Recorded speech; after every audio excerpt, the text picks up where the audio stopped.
मिल ही जाएगी मंजिल भटकते भटकते ही सही। हाँ, मिल ही जाएगी मंजिल भटकते भटकते ही सही। अरे गुमराह तो वो है जो घर से निकले ही नहीं।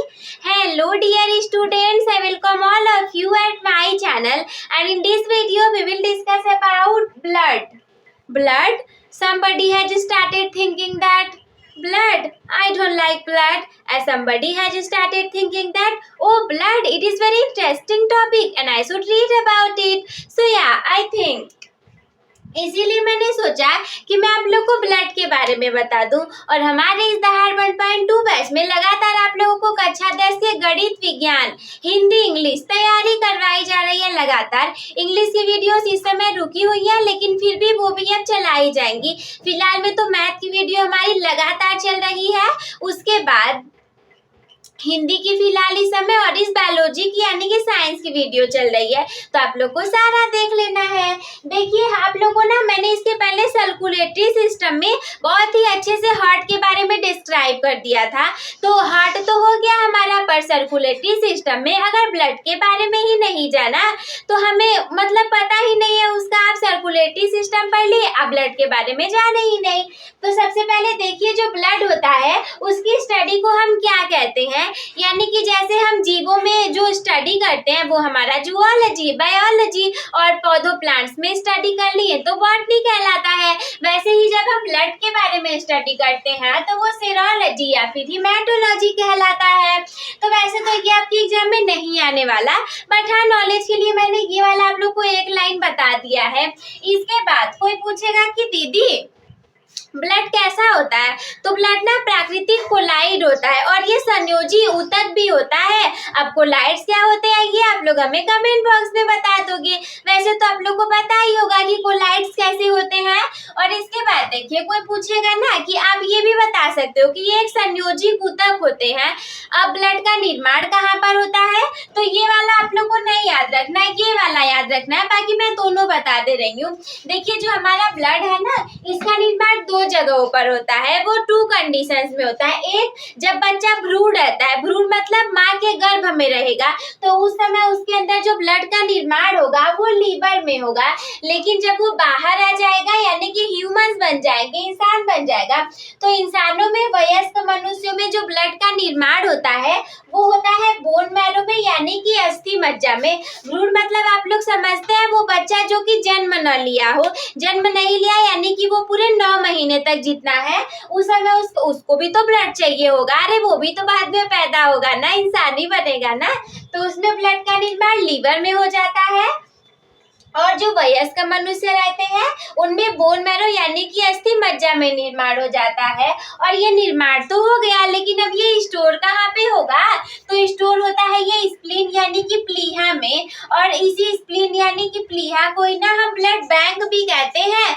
ये पूछा जा सकता है ब्लड बैंक हम किसे कहते हैं, then you should say that blood bank को यानी कि स्प्लीन को हम ब्लड बैंक बोलते हैं। तो ये थोड़ी सी और इंफॉर्मेशन है कि ब्लड का पीएच कितना होता है। तो जो ब्लड होता है ना उसका पीएच देखो 7.4 है। अब हम जानते हैं कि 7 तक होगा तो हमारा एसिड अम्ल हो जाएगा, 7 पे बिल्कुल न्यूट्रल हो जाएगा, एबव में गया तो हमारा बेस यानी कि क्षार हो जाएगा। अब ये 7.4 में चला गया तो दैट इज वाई ये हमारा क्षार यानी कि बेस हो गया। इसके बाद आदमियों में कितना ब्लड पाया जाता है, आदमियों में लगभग 5.5 लीटर खून पाया जाता है। और ये ना जैसे एवरेज निकाला जाता है, ऐसा जरूरी नहीं है कि आपके अंदर भी उतना होगा मेरे अंदर भी उतना होगा, लेकिन एक एवरेज निकाला जाता है कि जो मेल होंगे उनमें लगभग 5.5 लीटर खून होगा और जो फीमेल्स होंगी उनमें लगभग 5 लीटर खून होगा। तो देखिए खून ही यहाँ पर औरतों का कम हो गया, यही तो कारण है कि औरतें कमजोर हो जाती है। अरे आपके अंदर खून कम है, बॉडी के ऑर्गन जितने होते हैं उनका वेट कम है, तो इसीलिए लड़कियां प्राकृतिक रूप से कमजोर हो जाती जाती हैं, इनमें उनका कोई दोष नहीं होता। जो घर वाले सारे लोग डांटते रहते हैं कि देखो तुम कमजोर हो लड़की हो तो, लेकिन इनमें ना देखो बेटा उन लोग की कोई गलती नहीं होती। रीजन ये है कि लड़कियां पहले से ही कमजोर है, उनमें उनकी गलती है ही नहीं, भगवान ने ऐसा पहले से ही बना दिया है। आपके अंदर खून कम रहेगा, वो नेचुरली कम रहेगा और लड़कों में ज्यादा रहेगा।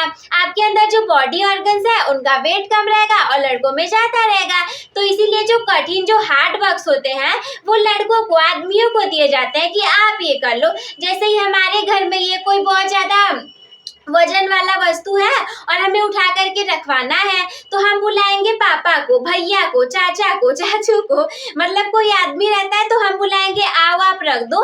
हाँ, किसी बहुत वो कंडीशन रहती है कि कोई घर पे नहीं रहता, तब जा करके हम मिल करके 3-4 औरतें या लड़कियां मिल करके उसे कर देते हैं। लेकिन इसीलिए आदमियों को बुलाया जाता है, क्यों? क्योंकि उनकी मसल पावर ज्यादा होती है और उनमें खून भी ज्यादा होगा, उनके बॉडी के ऑर्गन में भी ज्यादा वेटेज रहेगी। तो मुझे उम्मीद है कि आप लोग को ये चीजें समझ में आ गई होंगी। आप लोग इसका स्क्रीनशॉट ले लीजिए, फिर मैं इसके आगे की जानकारी दे देती हूँ।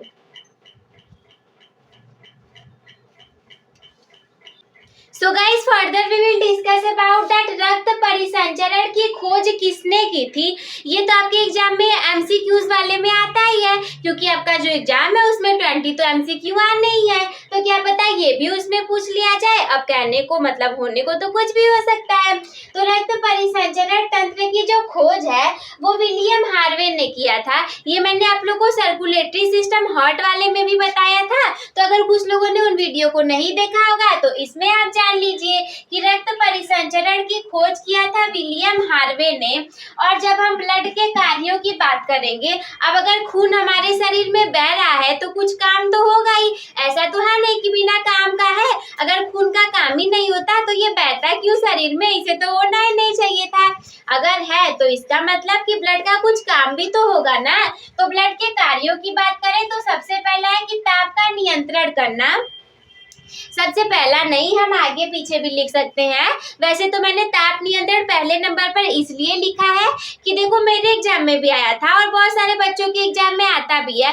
तो हम लोग को ना सारा काम पता रहता है, लेकिन ये नहीं पता रहता कि ब्लड हमारे ताप का नियंत्रण भी करता है। मेरे एग्जाम में आया था तो मैं भी कंफ्यूज हो गई थी, तो इसीलिए मैंने इसे पहले नंबर पर लिख दिया कि मुझे भी याद है और आप लोग को भी याद रहे कि ब्लड के कार्यों में ताप का नियंत्रण करना भी शामिल है। दूसरा है पोषण पदार्थ का परिवहन करना। पोषण नहीं, हम इसे लिख देंगे पोषक पदार्थों का परिवहन करना।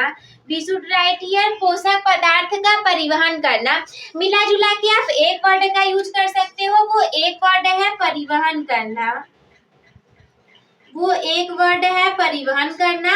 अब इस परिवहन में देखो ये क्या क्या करेगा। इस परिवहन में ये पोषक पदार्थ का परिवहन करेगा। इस परिवहन में ये गैसों, ऑक्सीजन और कार्बन डाइऑक्साइड सबका परिवहन करेगा। ऑक्सीजन का तो अच्छा कर रहा है, लेकिन CO2 का है, यानी कि उत्सर्जी पदार्थों का भी परिवहन कर रहा है। तो एक आप याद रखो ताप का नियंत्रण करना और एक आप याद रखो परिवहन करना। ताप वाले को वैसे ही लिख देना और परिवहन में लिख दीजिएगा पोषक पदार्थों का परिवहन, गैसों यानी कि ऑक्सीजन, और अलग अलग बना करके लिख सकते हो ऑक्सीजन का परिवहन करना, कार्बन डाइऑक्साइड का परिवहन करना और उत्सर्जी पदार्थों का परिवहन करना। वैसे ब्लड के और सारे कार्य भी हैं, लेकिन मैंने इतने ही लिखे हैं ताकि इतना भी आप लोग याद कर लोगे तो आप लोग के लिए अच्छा रहेगा। और देखो जो हमारा ब्लड होता है ये 2 पार्ट से मिलकर के बना होता है। पहला होता है प्लाज्मा और दूसरा होता है कार्पसल्स। तो ब्लड जो होता है ना, सारी चीजें देखो 100% में रहती हैं, तो इस 100% को हम 2 पार्ट में डिवाइड कर दिए। तो 60% जो हमारा ब्लड होता है वो 60% केवल और केवल प्लाज्मा से बना होता है और बाकी जो 40% है वो कार्पसल यानी कि रुधिराणुओं से बना होता है। तो प्लाज्मा तो ठीक है, लेकिन कार्पसल्स में ना हमारी बहुत सारी चीजें आती हैं। देखो बहुत बच्चे कंफ्यूज हो जाते हैं। कोई पूछेगा कि ब्लड किससे मिलके बना होता है तो वो कहने लगेंगे RBC, WBC और प्लेटलेट से मिलकर के बना होता है, पर ऐसा नहीं होता। ब्लड हमारा प्लाज्मा और कार्पसल से मिलकर के बना होता है और वो RBC, WBC और जो चीजें हैं ना वो इस कार्पसल्स में आती हैं। तो आप लोग इसका स्क्रीनशॉट ले लेंगे तो फिर मैं आप लोग को कार्पसल्स के बारे में बता दूंगी। तो आप लोग इसका स्क्रीनशॉट ले लीजिए। अब देखिए कार्पसल्स के बारे में। तो जो कार्पसल्स होते हैं हमारे, जिन्हें कि हिंदी में हम रुधिराणु कहते हैं, मैंने पहले ही बता दिया था कि प्लाज्मा हमारा 60% था और कार्पसल्स हमारे 40% थे। तो ये जो 40% है, इसी में ये तीनों चीजें डिवाइडेड हैं। बच्चे गलती कर देंगे, ब्लड के ही ये तीनों पार्ट्स को बता देते हैं कि आरबीसी, डब्ल्यूबीसी, प्लेटलेट उसी का भाग है, लेकिन ऐसा नहीं होता। ये जो हमारा कार्पसल्स है, ये इसके 3 पार्ट्स होते हैं। सबसे पहला पार्ट होता है आरबीसी, जिसे कि हम एरिथ्रोसाइट कहते हैं, और इनकी संख्या 50 लाख होती है। जीवन काल की बात की जाए तो 120 दिन इनका जीवन काल हो जाता है। दूसरा होता है डब्ल्यूबीसी, जो कि ल्यूकोसाइट हम कहते हैं। जैसे कि देखो, एक इंसान के 2-3 नाम होते हैं ना, ऐसे कच्चा वाला नेम तो कोई रहेगा, लेकिन स्कूल कोचिंग में पक्का वाला नाम होता है। वैसे इन लोग का पक्का वाला यानी कि बायोलॉजिकल नेम जो है वो आरबीसी का एरिथ्रोसाइट है, डब्ल्यूबीसी का ल्यूकोसाइट है और प्लेटलेट्स का थ्रोम्बोसाइट है। ये आपको भी एग्जाम में काम देगा, आप आगे पढ़ोगे तो भी आपको काम दे देगा। तो डब्ल्यूबीसी को हम ल्यूकोसाइट कहते हैं। संख्या इनकी 10,000 होती है और जीवन काल 4 दिन का होता है। प्लेटलेट्स को हम थ्रोम्बोसाइट कहते हैं। संख्या इनकी 2 लाख और जीवन काल 4 दिन का हो जाता है।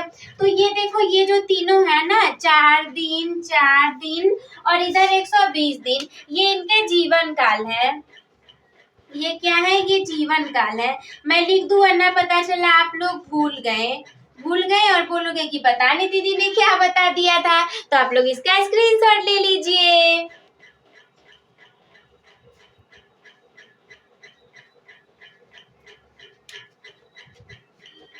मेरे प्यारे दोस्तों, मुझे उम्मीद है कि आप लोग को ये सारी चीजें समझ में आ गई होंगी। At last what you people have to do, start your topper becoming journey with a topper by subscribing the channel. Also you can like the video, share with your friends. If there is any doubt in your mind or you want to say anything to me, then you can comment me. Take care, bye bye.